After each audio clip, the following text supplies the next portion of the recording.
আসসালামু আলাইকুম, সবাই কেমন আছেন? আশা করি ভালো আছেন, আমরাও ভালো আছি। আজকে মন্টিকে খাঁচা থেকে বাইরে বের করা হলো। বের করে আমরা ডাইনিং রুমে নিয়ে আসছি।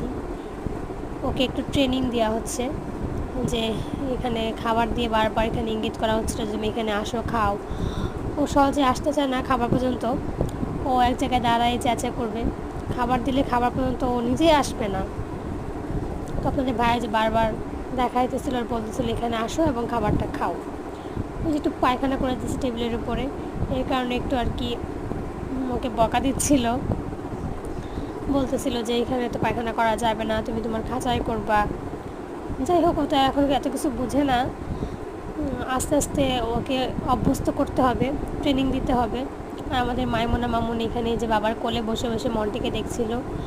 এই তো মাইমুনা তো দেখতে দেখতে মাশাল্লাহ বড় হয়ে গেল, আর একটু বড় হলেও মন্টির সাথে খেলতে পারবে। আর সবাই আমাদের জন্য দোয়া করবেন। আল্লাহ হাফিজ।